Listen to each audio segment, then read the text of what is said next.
Здравейте ни всички, които ни гледат днес. Събрали сме се с доцент Стефан Найденов от клиника по пропедевтика на вътрешните болести на Александровска болница да си поговорим за сърцето и телесното тегло във връзка с предстоящия Световен ден на сърцето 29 септември. Здравейте, доцент Найденов. Здравейте! Темата ни е много интересна днес. Има някакви норми в обществото, битуват много митове и легенди и днес се надяваме с едни така лесни и прости думички да ни обясните каква е връзката между сърцето и нашето телесно тегло. Бързам да задам първия си въпрос. Колко значим проблем е нашето телесно тегло, свързаните с него норми, наднормено, поднормено, затлъстяване и така нататък? Аз съм абсолютно съгласен, че темата, въпреки че не е нова, продължава да бъде актуална и ще продължи да бъде още много години актуална, тъй като това заболяване, затлъстяването и неговата малко по-лека форма, наднорменото тегло, ще продължат да бъдат един от водещите фактори за сърдечно-съдова и друга заболеваемост. Това, което е много важно да уточним за нашата аудитория, е, че наднорменото тегло и затлъстяването не са само козметичен дефект. Те са реални заболявания и то сериозни заболявания. По-настояще можем да кажем, че се касае за една глобална пандемия от затлъстяване. Според една статистика на Световната здравна организация, всеки трети човек по света има наднормено тегло, а всеки 10 е с затлъстяване. И се очаква броя на тези пациенти с тези метаболитни нарушения да продължава да нараства. Да, за съжаление, аз така, интересувайки се постоянно от тази тема, която е вече далеч от имиджа и от това как само изглеждаме, виждам, че резултатите и предикцията за това как ще се развиват в бъдеще са, за съжаление, недостатъчно добри. Ние самите в България сме с недобри показатели. Каква е връзката на съответно на отклоненията в нашето телесно тегло с здравето на нашето сърце? Определено има връзка и между телесното тегло и сърдечно-съдовото здраве. Повишаването на телесното тегло над физиологичните норми води до повишаване на артериалното налягане и то право пропорционално, повишаване на липидите и на холестерола и на триглицеридите, влошаване на глюкозния метаболизъм, развитие на преддиабетни състояния и на захарен диабет тип 2. Веднъж възникнали, тези състояния пък водят сами по себе си до други сърдечно-съдови усложнения, например исхемична болест на сърцето, включително най-опасните форми на тази болест, острия миокарден инфаркт и внезапната сърдечна смърт, водят до развитие на мозъчно-съдова болест с инсулти, хеморагични и исхемични, до увреждане на периферните артерии, до влошаване на бъбречната функция поради засягане и на бъбречните съдове. Тоест, затлъстяването е това не само заболяване, но то е и рисков фактор за други заболявания. Между другото, заболяванията, които споменах, не са единствените. Доказано е, че затлъстяването води до повишен риск от развитие на сърдечна недостатъчност. И то на най-честата форма на това заболяване, при което контрактилитет е запазен, но е нарушена разтежимостта на сърцето, на сърдечния миокард, което пък също е едно заболяване с много лоша прогноза. Затлъстяването предразполага към възникване на най-честата аритмия сред човешката популация, това е предсърдното мъждение. Всеки четвърти човек по света ще получи поне един пристъп на предсърдно мъждение до края на живота си и хипертонията и затлъстяването, заедно с напредващата възраст, са основните рискови фактори. Нещо повече, ако тези пациенти с предсърдно мъждение не бъдат открити пък на време, те имат повишен риск от инсулти. С една дума, затлъстяването води до редица сърдечно-съдови усложнения, но не трябва да ограничаваме вредните ефекти на затлъстяването само върху сърцето. Например, затлъстяването води до развитие на едно много често заболяване в в нашето общество, което се наблюдава и при млади, и при по-възрастни хора. Това е обструктивната сънна апнея. Тя сама по себе си води до развитие и на инфаркти, и на инсулти, и на диабет, и на много други усложнения, и до катастрофи. Известно е, че 2% от всички катастрофи се дължат на пациенти с обструктивна сънна апнея, а 99% от тези пациенти имат затлъстяване. Затлъстяването води до повишен риск от редица видове рак. Например, рак на дебелото черво, рак на панкреаса, общо взето се с лоша прогноза. Рак на гърдата, рак на ендометриума, т.е. много видове рак един от рисковите фактори е и затлъстяването. Затлъстяването натоварва нашите стави.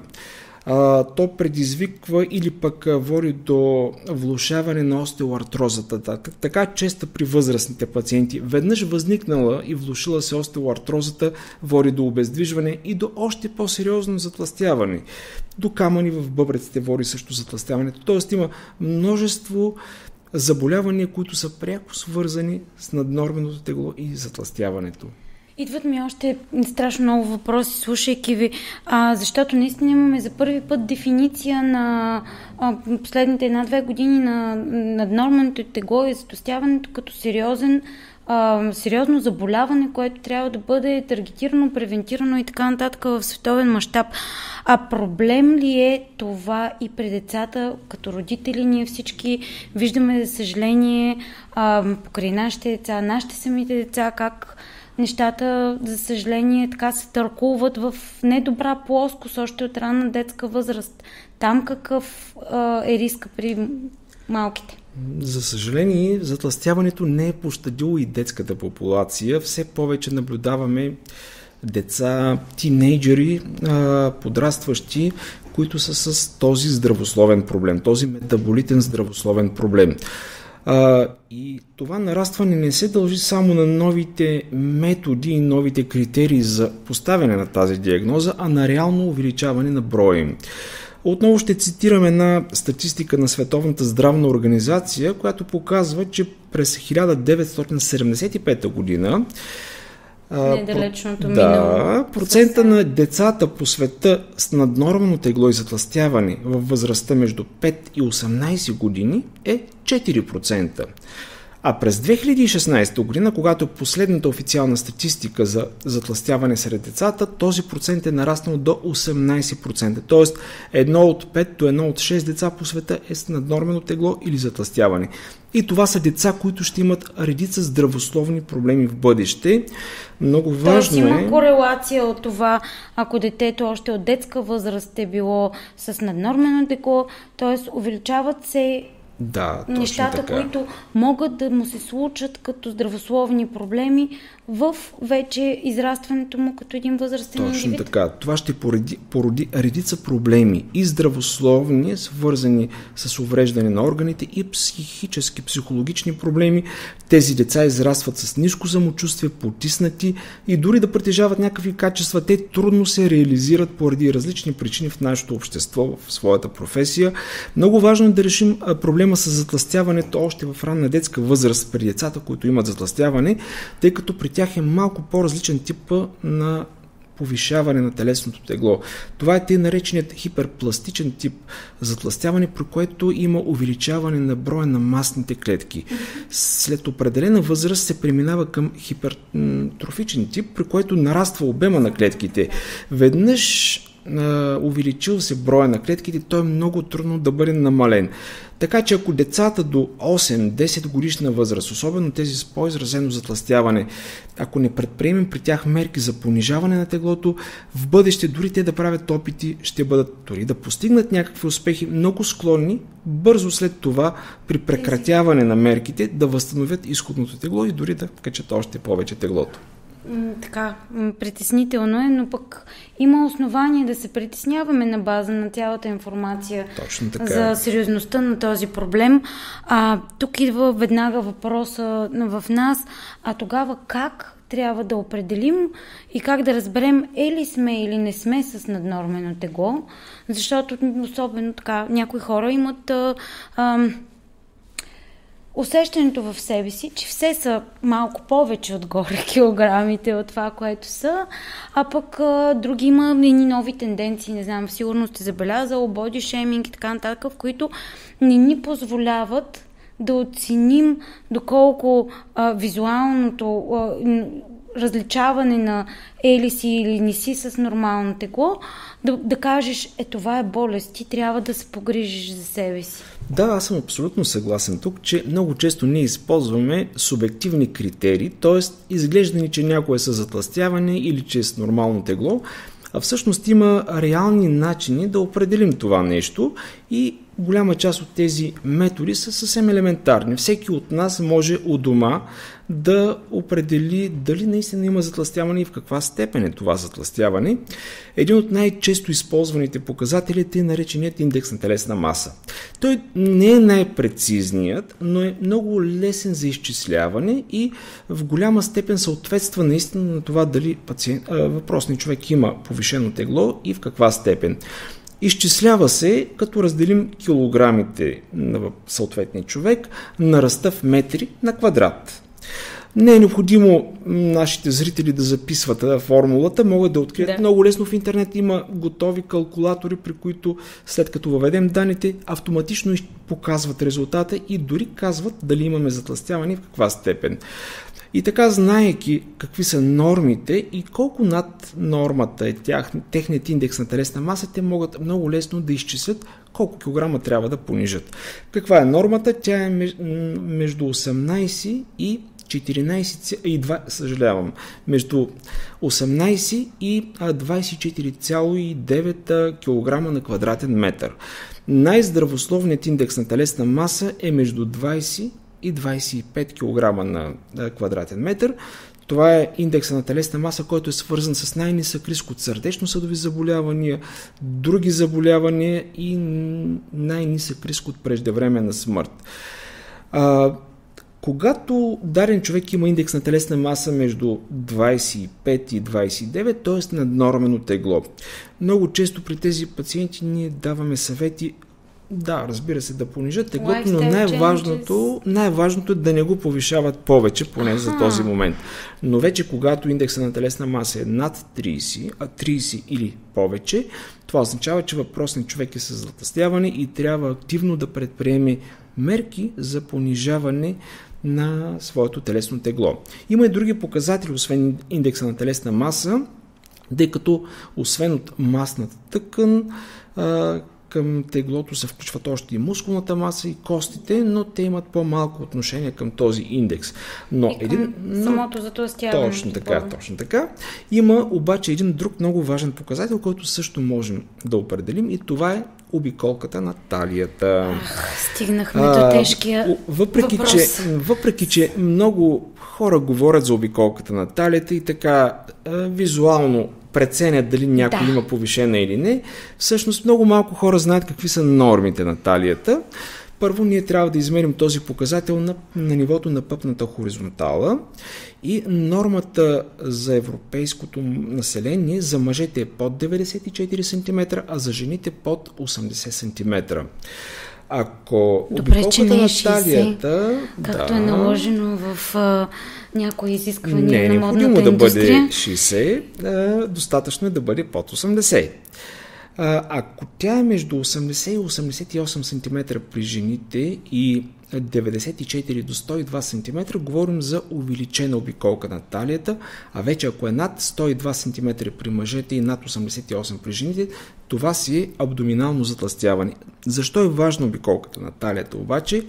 Доказано е, че тя много по-пряко е свързана с риска от развитие на хипертония, на захарен диабет, който също е едно от основните усложнения на затлъстяването, и с риска от сърдечно-съдови усложнения. В по-голяма степен дори от индекса на телесна маса.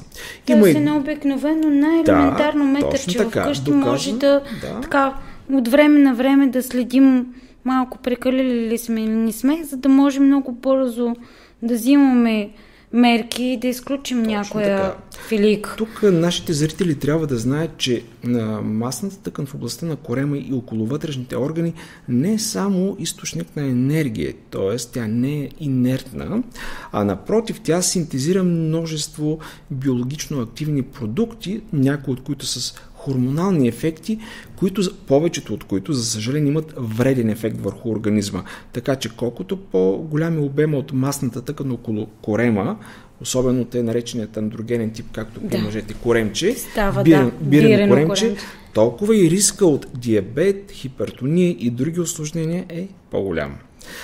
Много често, да кажа, в някои западни държави измерват и по друг начин дали даден пациент има затлъстяване в каква степен, чрез защипване на кожна гънка в областта на корема, около пъпа или около трицепса, калиперометрия, точно така, или в областта на ъгъла на лопатката или около тазовите кости. Това са зоните, които физиологично имат най-малко обем от масна тъкан. Така че можем с такова защипване, особено в областта на корема, да преценим бързо дали има абдоминално затлъстяване. Ако разстоянието между двата ни пръста, след като притиснем максимално, е повече от 2 см, то има такова затлъстяване. Сега, най-точните методи за определяне на масната тъкан в организма са инструментални методи. Те не са инвазивни, напротив, те са инструментални методи, които много често се достъпват. Точно за импеданса. Те определят и съдържанието на масна тъкан в организма, така че когато нашите зрители имат възможност да определят този показател, могат да го направят. Да, нелесно е достъпно. Аз, примерно, самата, тъй като живо се вълнувам от тази тема, се качвам, там изписва висцеларни мазнини, обща мускулатура, следа, общо заето как се движат нещата. Добре, ако направим така, че примерили сме с метъра, видяли сме, че леко положението не е окей, качили сме се на кантара, той така не ни харесва какво показва, какво трябва да направим? Или, примерно, ако аз виждам, че 12-годишната ми дъщеря леко вече така излиза от формата, която е била като по-малко, особено през пубертет. Какви са стъпките, как да предприемат някакви действия хората, защото по някой път решението ще ям 3 дена само салати не е най-ефективното, което може да съществува. Моят първи съвет към нашите зрители е да не прибягват директно към интернет сайтовете, тъй като много от тях не представят най-достоверната информация, както и да не прибягват автоматично до някои от новите медикаменти за отслабване, които станаха много популярни напоследък. Най-добре е те да потърсят съвет от своя личен лекар. Много от личните лекари имат възможност да им дадат много добри съвети в тази насока. Също така да говорят с кардиолози, ендокринолози и диетолози. Много важно нещо за отслабването и за поддържането на нормално телесно тегло е правилният хранителен режим, разбира се, и повишената физическа активност. Трети много важен фактор, който често се пренебрегва, е да коригираме нездравословните поведенчески стереотипи, които много често пречат най-малкото на задържане на резултата. Кои са полезните диети? Всъщност една от най-полезните диети и за нас кардиолозите, за нашите пациенти, но и за редица други пациенти е средиземноморската диета. Тя се основава на консумация на по-големи количества пресни плодове и зеленчуци, варива, сурови ядки, но не в чак толкова големи количества, морска и океанска риба, пълнозърнести храни и за хората, които консумират алкохол, подчертавам, малки количества вино. Бяло или червено вино. Другото, което, се прави много често, е като се видим, че малко ни стягат панталоните, е да се хвърлям в едно безумно тичане, кардио, ако изобщо решим да вземем мерки. А това окей ли е за сърцето? или трябва... Има различни вече много сайтове, много информация, много треньори, много специалисти, нутриционисти. Единият ти казва, отивай сега, тук ще бягаш, другия ти казва, не, няма да бягаш, дигаш щанги, нали, за да увеличиш физическата активност, другия ти казва, няма да ядеш. И всъщност наистина така човек може да се загуби, да се отчая в този процес на контрол на теглото. Така че къде да не губим битката между кантара и да не си разбием сърцето заради някой десерт. Да. Сега, първо бих желал да подчертая, че разбиването на сърцето не е чак толкова лесно и една много голяма част от нашите пациенти с затлъстяване нямат никакви противопоказания за каквито и да е физически усилия. Да, все пак не бих им препоръчвал да вдигат щанги или да се хващат на ултрамаратони, но на практика всеки един от спортовете, също екстремните спортове, не са най-добрия вариант, когато преди да така понижат теглото, но всеки един от традиционните спортове е достатъчно добър. Това, което е важно, е да си поставят нашите пациенти реалистични цели за отслабване и да имат воля и решителност да поддържат определен физически режим. Отчудващо, дори при пациенти с някои вече реализирани заболявания, каквито са хипертонията, исхемична болест на сърцето, дори сърдечна недостатъчност, тези пациенти могат да извършват доста интензивни физически натоварвания. Това няма да увреди сърцето, ако се извършва постепенно по определена програма. И моят съвет е за нашите зрители те да потърсят компетентна помощ от своите лекари, кардиолози, общо практикуващи лекари, които да ги прегледат най-напред, да определят как да могат да започнат тези физически натоварвания и след това да се насочат и към специалисти, които да им изградят един режим.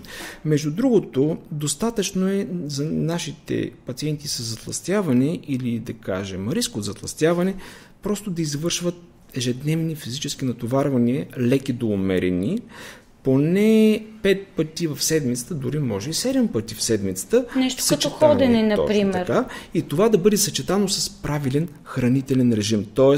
да се намали до минимум консумацията на бързо резорбиращи се захари, рафинирани захари. Вафличките, които надебнат от всеки ъгъл. Които изглеждат толкова привлекателни. Също газираните напитки, които са много посладени, така, и също и сладките, посладените много сокове. Много са модерни и разни енергийни напитки, които са също много вредни. Те са много вредни. За нашите пациенти, които нямат чак толкова много време, тъй като работят от сутрин до вечер, достатъчно е да отделят поне 3 пъти седмично време за по-интензивни физически натоварвания в някоя спортна зала или някъде навън в зоните за спорт, умерени до по-интензивни, да кажем, с продължителност около 150 минути. Иначе, ако се извършват ежедневни физически натоварвания, 30 минути са, да кажем, достатъчни и това може да се съчетае периодично и с, да кажем, фитнес тренировки, други занимания.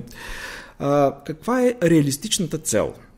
Преди време четох една статия за едно шведско проучване, което показва, че понижаването на телесното тегло с около 450, максимум 500 грама седмично е най-доброто понижаване, тъй като риска от йо-йо ефект е най-нисък.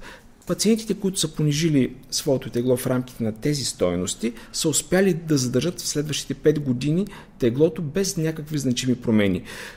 Твърде изразеното понижение на телесното тегло за кратък период от време е стресово за организма и тези пациенти обикновено не могат да издържат на този режим и много скоро се връщат към предишните си навици. Да, виждала съм цели от по килограм-2 на седмица, нали, при режими написани от треньори и така нататък, където таргетите са почти недостижими. И това, между другото, много бързо и много лесно отчаива и хората, които все пак се опитват. Така е.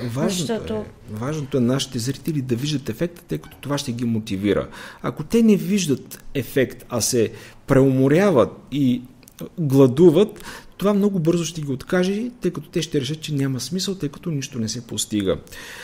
Между другото, в нашите официални препоръки се казва, че при пациенти с затлъстяване, които имат желание да ослабнат, е най-добре дневната им диета да съдържа до 600 калории и това да бъде съчетано с леки, поне леки, до умерени за предпочитане физически натоварвания около 30 минути дневно.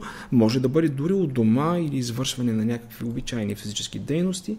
Има вече много средства, с които ние можем да проследим нашата физическа активност. Значи в заключение можем да кажем, че затлъстяването и наднормено тегло, освен естетически въпрос, са вече и въпрос за здраве и за това как и с какво качество на живот ще имаме ние в процеса на нашето битие.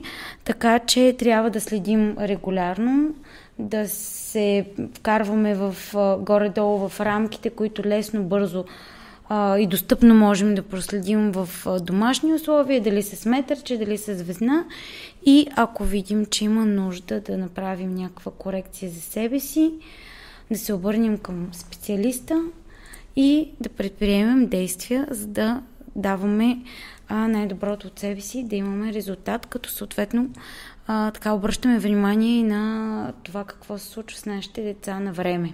Точно така. Аз наистина бих желал да подчертая, че заболяването е болест, но това не е доживотна стигма. Ние можем да поставим това заболяване под контрол и то по немедикаментозен начин, чрез съответната правилна диета, съответният правилен физически режим, промени в начина на живот и когато е необходимо и след консултация с лекар, има и медикаменти, които могат да помогнат, а вече при пациентите с екстремно затлъстяване виждаме, че бариатричната хирургия води до много добри резултати.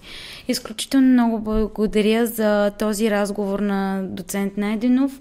Надявам се да бъде той полезен и да ни накара така да се замислим върху здравето си за този Световен ден на сърцето. Благодаря ви много. Аз също благодаря. До скоро. До скоро.